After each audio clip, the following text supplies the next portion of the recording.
En los últimos años, la alimentación vegetariana y vegana ha ganado un protagonismo indiscutible en el ámbito de la nutrición y la sostenibilidad.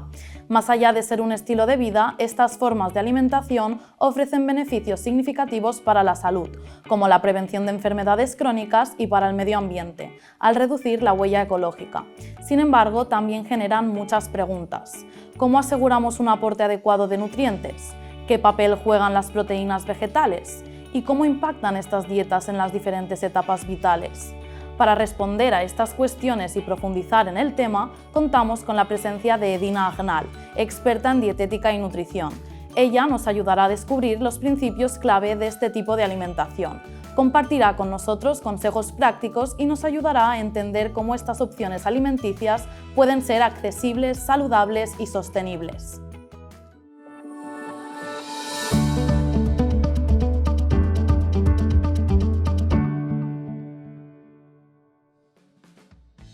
Bienvenida, Edina, es un placer tenerte aquí otro día más con nosotros. Muchas gracias, Gemma, igualmente. Para empezar, te queríamos preguntar cuál es la principal diferencia entre una dieta vegetariana o vegana. Vale, la principal diferencia es los alimentos que nos quitamos. En una dieta vegetariana quitamos la carne, el pescado y el marisco, o sea, los animales como tal, pero seguimos consumiendo productos de origen animal, como puede ser la miel, los huevos, los lácteos, quesos, leche y demás. Y en una dieta vegana, que sería como una vegetariana estricta, se la llamaba antes, ahora es vegana, ya va más allá de la dieta, también es un poco un estilo de vida, una filosofía más relacionada a la ética, pero se quitan los alimentos que te he comentado, el marisco, el pescado y la carne, y además no consumimos nada de origen animal, ni miel, ni huevos, ni queso, ni lácteos, y por otro lado tampoco se llevan, por ejemplo, prendas con cuero, no sé, ni zapatos, o sea, nada que implique la muerte del animal, ni nada que implique que el animal está para nuestro consumo. Es más una filosofía de vida en el que es el antiespecismo, de que todos los animales somos iguales y que no creemos que ningún animal esté a nuestro servicio para que nosotros podamos aprovechar pues, los huevos o la piel del animal. ¿Y qué beneficios puede ofrecer una alimentación vegetariana o vegana en la salud y el medio ambiente?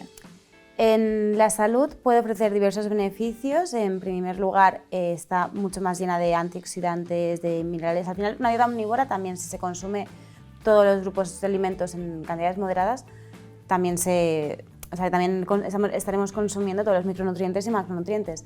Con una vegetariana estás más obligado a comer muchas más verduras y muchas más frutas porque estás quitando otros alimentos. Entonces, a nivel de salud es muy beneficiosa, para nivel cardiovascular, por la fibra, los antioxidantes, por la alimentación más natural. A nivel de diabetes tipo 2, por ejemplo, también se puede prevenir con una alimentación vegetariana bien estructurada. Se reduce muchísimo el colesterol, se reduce muchísimo el consumo de grasas nocivas para nuestro organismo porque estamos quitando las carnes rojas o las carnes con grasas como sería pues, el bacon o entrecot, por ejemplo, con grasa y demás. Y a nivel de medio ambiente es bastante beneficiosa porque al final para producir 1 kilo de carne se requiere muchísima más agua y muchísimos más suministros y procesos que para conseguir 1 kilo de cereales o de frutas. Y en ese sentido se reduce muchísimo el consumo de agua en la producción. También el terreno, al final las granjas ocupan muchísimo espacio en nuestro planeta y están también contaminándolo con gases metanos, CO2 y demás. Y a nivel de, bueno, sobre todo eso, a nivel de qué necesitamos para producir la carne y los gastos que nos cuesta. Una de las creencias más populares es que las dietas veganas o vegetarianas no aportan suficientes nutrientes o proteínas. ¿Es esto realmente cierto? ¿Qué fuentes de proteínas recomiendas tú? No es cierto porque al final hay que saber comer bien. Al final tú cuando comes carne ya sabes que en el pollo, en el huevo, en el pescado tienes proteína, pero cuando sacas estos grupos de alimentos de tu alimentación necesitas buscar sustitutos, o sea, no es simplemente sacarlos, sino buscar sustitutos. Y los sustitutos son tan sencillos como el tofu, que es a base de soja, el tempeh, que también puede ser a base de soja o de garbanzos fermentado, es buenísimo para la microbiota y es súper versátil, igual que el tempeh, igual que el tofu, perdón, el seitán, por ejemplo, y ya luego, o sea, estos serían como los raros, los subproductos. Y luego ya pues las legumbres, los cereales complejos, o sea, los carbohidratos complejos de buena calidad, quinoa, avena, arroz integral, Los frutos secos, aunque también aportan grasa, también aportan muchísima proteína, entonces en su justa medida cada día son muy buenos para nuestra salud. Y ya estaría, pero sobre todo es eso, las legumbres y los sustitutos que hay a día de hoy en el mercado, que también, o sea, son procesados, pues son buenos procesados porque están hechos a base de legumbres y están muy poco procesados. Y en el caso de los niños y adolescentes, ¿cuáles son los nutrientes más importantes a tener en cuenta en estas dietas? ¿Es saludable para su desarrollo? Sí, la dieta vegetariana, tanto la vegetariana como la vegana, son saludables en cualquier etapa de nuestra vida, siempre que se hagan con cabeza. Al final, un niño que sea vegetariano, si bien es cierto que no va a consumir carne ni pescado, pero consumirá una gran variedad de frutas y verduras, de cereales integrales, de legumbres y demás. Igual un niño que come carne, cada día está cenando nuggets con patatas fritas. Al final todo depende, más allá de la dieta que se esté llevando, sino de los alimentos que se estén escogiendo. Entonces, en caso de niños, sobre todo el calcio, que lo podemos encontrar en legumbres, frutos secos o verduras de hoja verde, las vitaminas, todas, el espectro entero de vitaminas, los minerales y la proteína también, pero una dieta bien estructurada es buena para niños y adolescentes en cualquier momento. Ahora bien, la vitamina B12 es un tema recurrente en el veganismo. ¿Por qué es tan importante y cómo pueden los veganos asegurarse de obtener suficiente? La vitamina B12 la necesitamos para un montón de procesos en nuestro organismo, desde la creación de glóbulos rojos hasta un sinfín de procesos. Entonces es muy importante, pero no la podemos conseguir de manera natural. ¿Por qué? Bueno, de hecho, la vitamina B12 se encuentra de forma natural en la hierba del campo, en alimentos vegetales que están en el exterior.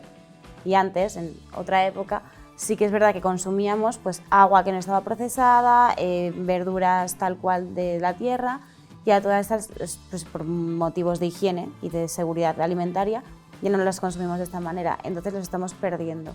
Y los animales también la consumían de esta manera cuando estaban pastando en un campo natural. Pero ahora en las granjas intensivas, de producción intensiva de animal, de ganado, se les da suplementos. O sea, al final tú cuando comes el animal no estás consumiendo su vitamina B12 de por sí, sino estás consumiendo la vitamina B12 que a él previamente le han inyectado o suplementado a través de pastillas o medicación. Así que, como vegetarianos o veganos, ya que sacamos a los animales de la cadena alimentaria, tenemos que suplementarnos nosotros directamente con la vitamina B12.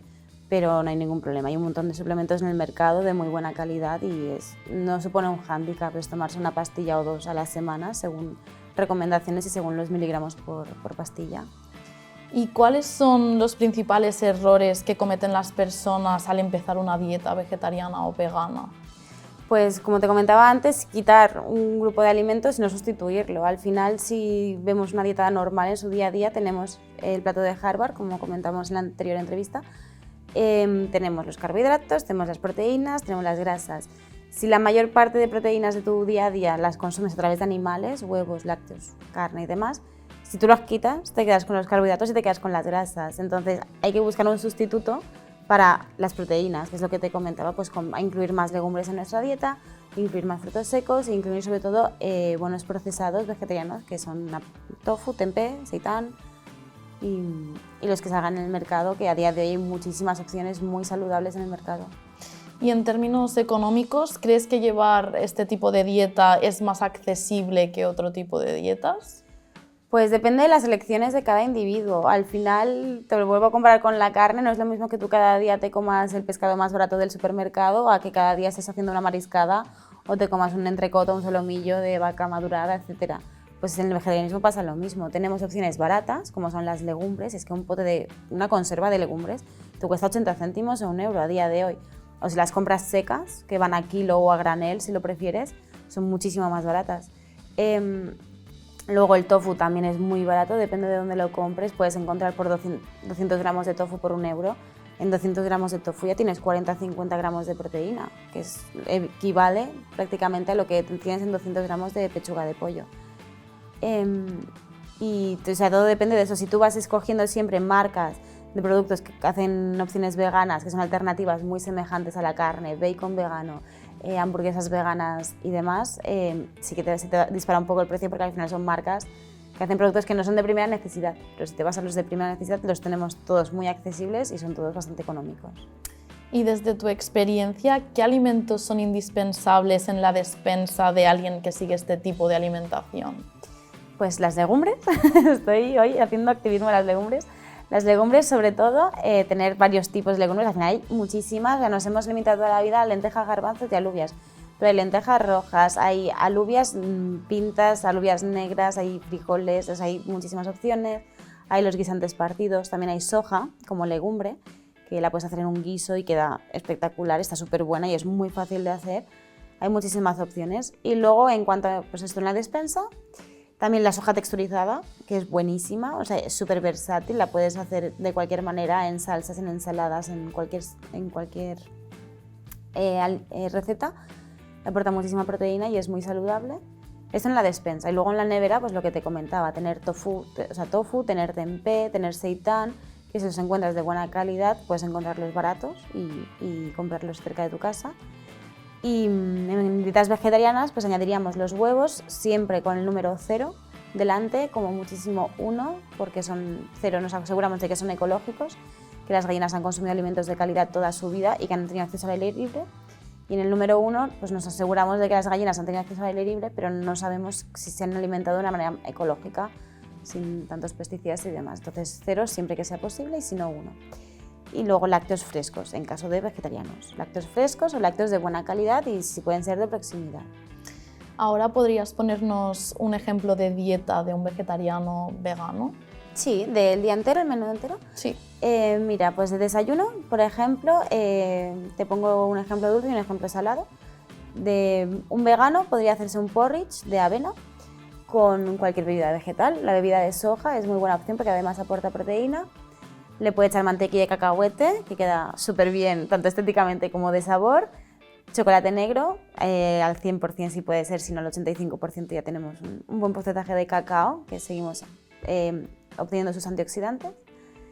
Entonces tendríamos la avena con la leche de soja en formato de porridge, que es dejarla la noche en la nevera ya en remojo o hacerla por la mañana en una cazuelita o en el microondas mismo.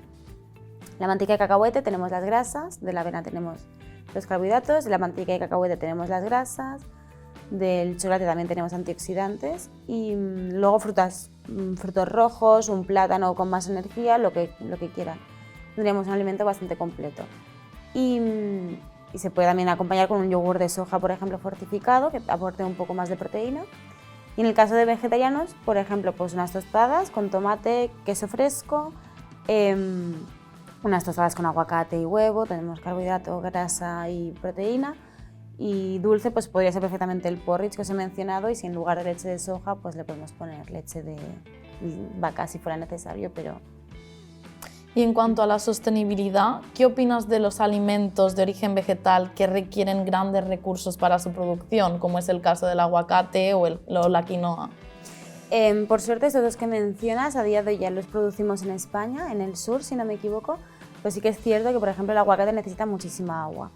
Entonces, consumir con cabeza, o sea, que el aguacate ahora sea una moda, no hace falta que tú cada mañana te hagas tu tostadita con aguacate, lo puedes consumir de vez en cuando, pero siempre sabiendo de dónde vienen tus alimentos y buscar opciones de comercio local, de comercio justo, que tengas cerca de casa, que vayas al pueblo, ahí se lo compres directamente al agricultor que lo produce.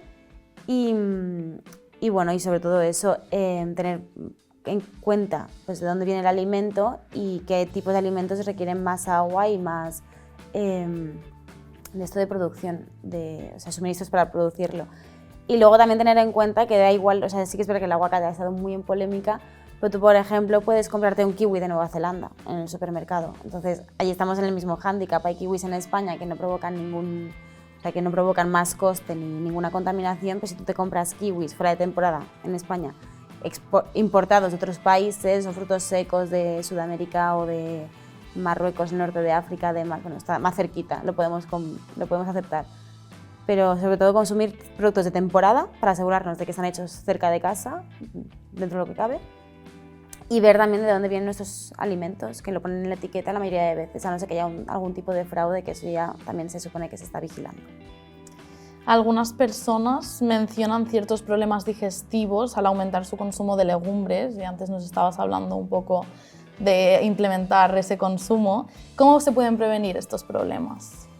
Prevenir es pues, empezar a incorporarlos paulativamente. No podemos hacer cambios tan drásticos de si tú nunca has comido legumbres o te has comido legumbres una vez al mes, que vas a casa de tu abuela y haces el potaje de toda la vida. Claro, pasar a consumirlos cada día es un cambio muy grande. Entonces, incorporarlos poquito a poco en nuestra alimentación, empezar con legumbres que son más fáciles de procesar, como por ejemplo los guisantes partidos, las lentejas rojas, esas que son naranjitas, que se hacen en un momento, no hace falta casi ni remojo. Los botes de conserva son una muy buena opción porque ya vienen en remojo y ya han sido cocinados. Al momento de cocinar una legumbre ya le estás quitando gran parte de aquello que nos daña. Y la inflamación esta que tú comentas, o los gases que se generan y demás que nos pueden causar las legumbres, viene porque tienen ciertos nutrientes que es, por ejemplo, la fibra insoluble, que es fibra que nosotros no, o sea, que llega al colon tal cual, entonces alimenta a las bacterias del colon y es buenísima, pero al alimentarlas se provocan los gases, pero no tienen nada de malo porque al final es alimento bueno para nuestra microbiota y nos ayudará pues, a mantenernos sanos durante más tiempo. Y este tipo de dietas ahora están en auge y vemos muchos productos procesados en el mercado, que nos comentabas también. ¿Qué opinas sobre el consumo de alternativas vegetales a los lácteos y carnes? ¿Son realmente saludables? Sí y no. Depende muchísimo de las opciones que escojamos. Al final, una alternativa, por ejemplo, de una hamburguesa vegetal que imite la carne, puede estar hecha a base de soja texturizada, a base de proteína de guisantes hidrolizada, a base de aceite de oliva virgen extra, con jugo de remolacha para imitar el color o lo que sea. Sería una buena opción. Si ya nos vamos a productos que llevan grasas añadidas, aceite de palma, aceite de coco para mejorar la textura y la hiperpalatabilidad, si llevan azúcares añadidos, si llevan alimentos, o sea, si llevan productos que ya se consideran ultraprocesados, allí evidentemente no. Pero hay opciones prácticamente de un montón de alimentos ya que son saludables y que están bien hechas. El queso es el mayor hándicap porque la mayoría suele estar basado en aceite de coco. Por mucho que sea sano, estás quitando el queso del queso de oveja, el queso de cabra, el queso de vaca. Tiene proteínas, tiene grasas también, pero es que el queso vegano que se está haciendo a día de hoy, hay opciones ya que están saliendo al mercado y que están mucho mejor hechas, pero hay muchas que son 100% grasa prácticamente, o sea, no te aporta ningún otro nutriente más que el sabor del momento. Entonces esto vigilarlo, o sea, lo puedes consumir, no te hace ningún daño. No te puedes hacer cada día tu tostadita con jamón y queso, jamón vegano y queso vegano, porque ese queso es grasa pura y no te beneficia. Antes hablábamos de los niños y adolescentes, ahora hablando de personas como mujeres embarazadas o gente mayor, ¿crees que es posible que este tipo de colectivos más vulnerables sigan este tipo de dietas? Sí. Siempre que se tenga en cuenta todos los macronutrientes y todo lo que necesitan al final cuando estás en esas etapas, en un embarazo o en la edad adulta, cuando ya eres anciano, necesitas consumir alimentos de buena calidad y tener mucho cuidado con lo que estás comiendo para asegurarte de que tu cuerpo recibe todo lo que necesita. En el caso de las embarazadas, sobre todo es el ácido fólico, bueno, la vitamina B12, el calcio, el omega 3 y el ácido fólico que en muchos casos se debe suplementar. Entonces, si una embarazada sigue una dieta más o menos pautada por un experto, o sea, asegurándose de que está consumiendo todo lo que necesita, está muy bien. Puede necesitar suplementos, pero igual que los necesitaría una persona omnívora embarazada. Y luego en el caso de los ancianos necesitarían sobre todo asegurarse de que tienen suficiente calcio y vitamina D en su cuerpo, ya que el calcio se metaboliza junto con la vitamina D. Si no tenemos suficiente vitamina D, el calcio tal cual entra se va. Entonces, tomar el sol es buenísimo. Y luego, respecto al calcio, asegurarse de tomar suficiente alimentos que tengan calcio como tal. Al final, siempre hemos creído que la leche es el calcio, pero la leche tiene un porcentaje de calcio, pero hay muchos otros alimentos, como las verduras de hojas verdes o los frutos secos, que tienen un gran aporte de calcio. Entonces, en ambos casos, vigilar lo que comen, asegurarse que comen bien, sea cual sea su dieta, y por supuesto que una dieta vegetariana o incluso vegana es recomendable en todas las etapas de la vida. ¿Y hay algún alimento en este tipo de personas que no recomendarías tanto a embarazadas? Pues los ultraprocesados. Es que al final un alimento natural no te va a hacer daño nunca. Sí que es verdad que, por ejemplo, en el caso de las embarazadas no se recomienda tomar pescado crudo y demás. Con el vegetarianismo no existe ningún alimento que esté prohibido. y también adaptado pues, a las patologías que tenga cada persona. Si presentan alguna patología cardiovascular o demás, pues tener cuidado con lo que se coma. Pero no hay ningún alimento vegetal o de origen vegetal que pueda suponer ningún daño. Y en términos de suplementación, además de la vitamina B12 que hablábamos antes, ¿hay otros nutrientes que las personas vegetarianas o veganas deberían considerar? El hierro, por ejemplo, ya que el hierro que consumimos de manera vegetal, hay dos tipos de hierro. El hierro hemo, que es el de los alimentos animales, y el hierro no hemo, que es el de las lentejas o de las legumbres y demás. Entonces, para metabolizar este segundo necesitamos también la vitamina C. No es complicado, porque al final es tomarte un plato de lentejas al mediodía y por la noche tomarte un postre de una naranja o un kiwi que contenga vitamina C. Es saber combinar un poco los alimentos y sus nutrientes. Pero en caso de que ya se les complique un poco, pues tomar un suplemento de hierro no estaría mal siempre que esté recomendado por un médico, que se haya visto en una analítica que hay una deficiencia y que se necesite. Sin tomárselo por precaución no tiene ningún sentido. Y la vitamina B12, el hierro, el omega 3, al excluir los pescados azules de nuestra dieta, quizás necesitásemos algún suplemento de omega 3 si no consumimos suficientes frutos secos o otros alimentos que contengan. De nuevo, si tenemos una dieta muy variada con muchos tipos de alimentos que nos ofrezcan esos nutrientes, no habría ningún problema. Pero sí que es cierto que si no te gustan, por ejemplo, X alimentos que tienen omega 3, pues los tendrías que suplementar. ¿Y qué consejos darías a alguien que está considerando la transición a este tipo de dieta? Que se informe mucho, que busque alternativas, que no se crea que simplemente hay que quitar los animales y quedarnos tal cual, es lo que te comentaba antes, que buscar un sustituto a lo que tú conocías como tu dieta habitual y tu rutina, buscar sustitutos para cada alimento. Por ejemplo, si te gustan los huevos, imagínate que te gustan los huevos, unos huevos así revueltos. Pues en lugar de hacerte unos huevos revueltos, vamos a coger otro aporte de proteína, que sería el tofu, lo cortamos así en chiquito, lo desmenuzamos con la mano, lo pasamos por una sartén con un poco de aceite, un poco de cúrcuma y la sal negra. La sal negra sabe a huevo, es muy fuerte el sabor, y ya tendríamos el sustituto para los huevos. O si por ejemplo estás acostumbrado por la noche a cenar unas verduritas a la plancha con un trozo de pescado o un trozo de pollo a la plancha también, pues buscar alternativas, dejas marinando el tofu la noche anterior con un poco de salsa de soja, ajo, perejil, especias, y el día siguiente te lo pasas por la plancha. Es simplemente, no podríamos cenar solo las verduras, tendríamos que buscar el sustituto. El impacto ambiental es una de las razones por las que muchas personas deciden dar el paso a este tipo de dietas. ¿Qué efectos tiene reducir el consumo de productos animales sobre el planeta? Pues tiene un gran efecto, porque al final también se ha creído mucho y se ha dicho mucho por redes sociales que, claro, es que los vegetarianos comen más cereales y los cereales son los causantes de la deforestación.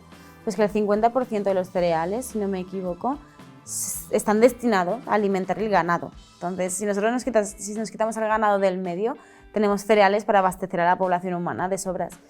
Esto por un lado, después toda la contaminación que provocan.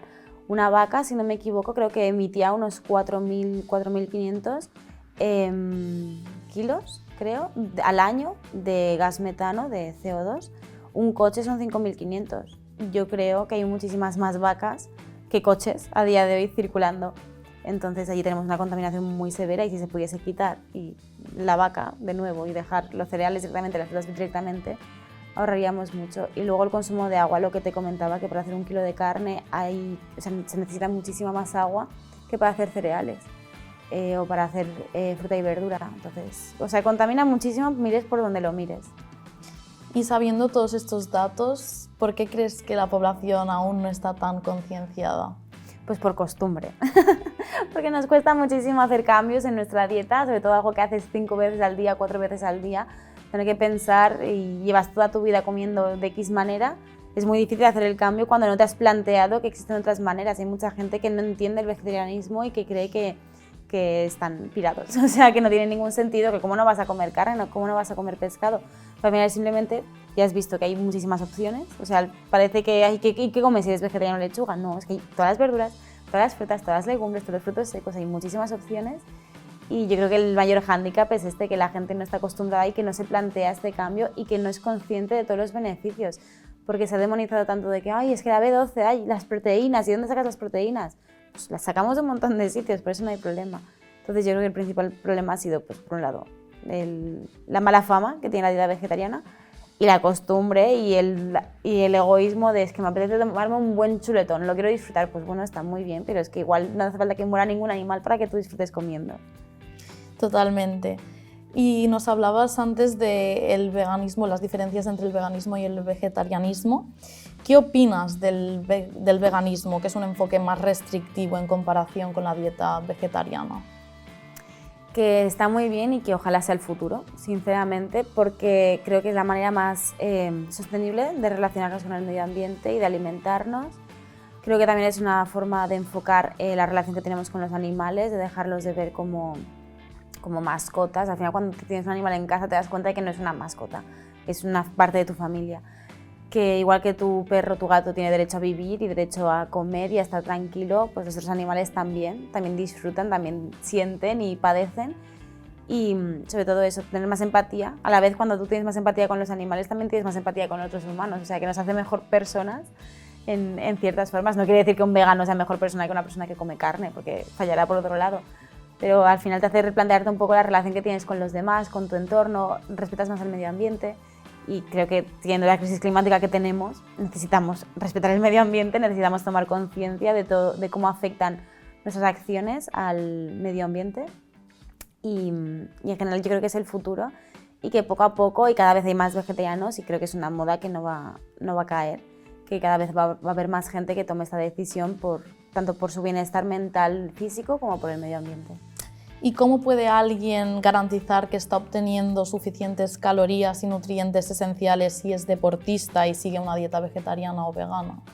Pues de la misma manera que una persona omnívora, primero consultar con un nutricionista. Al final, cuando tienes un objetivo que va más allá de mantenerte en vida y estar saludable, sino que tienes un objetivo deportivo, es recomendable que se consulte con un profesional que te pueda asesorar y que pueda incluso los primeros meses estructurarte una dieta para enseñarte a comer lo que necesitas según tu objetivo. Y sobre todo incluir una gran variedad de alimentos, o sea, todos los que te puedas comer, todos, incluirlos. Y pues a la hora de consultar con un nutricionista tú sabrás cuántas calorías necesitas comer cada día, cuántos carbohidratos, cuántas proteínas, cuántas grasas, y a partir de allí pues plantearte una dieta semanal o diaria para conseguir dar a tu cuerpo todo lo que necesita para seguir construyendo el músculo. Pero sobre todo tener en cuenta la proteína, carbohidratos no creo que nos falten, y muchísima verdura, muchísima fruta, muchísima fibra, y frutos secos y demás. Y finalmente, ¿nos podrías decir cómo decidiste tú dar ese paso? Pues yo tenía mucha relación con los animales, entonces tenía una perrita y yo la veía y decía, es que yo esta perrita no me la comería. O sea, sinceramente no veo en qué momento podría yo comerme a este animal. Y empecé a pensar y a decir me empecé a investigar y empecé a ver documentales de que los cerdos son muy inteligentes, de las vacas, cómo se relacionan con sus crías y demás. Y dije, es que la misma intelectualidad que tiene mi perra y lo mismo que la quiero a ella, podría llegar a querer a una vaca o a un cerdo, porque a ella no me la comería y a otros animales me los estoy comiendo. Es hacer el cambio de chip y el darte cuenta de que hay opciones, de que hay alternativas. Es lo que te comentaba, que hay gente que no toma la decisión porque no toma conciencia o no quiere ver que hay alternativas más allá. Pero al momento en el que tú haces el cambio de chip y dices, hostia, si yo puedo seguir viviendo, seguir alimentándome sin poner en peligro mi salud y sin hacer daño a ningún animal, ¿por qué no lo voy a hacer?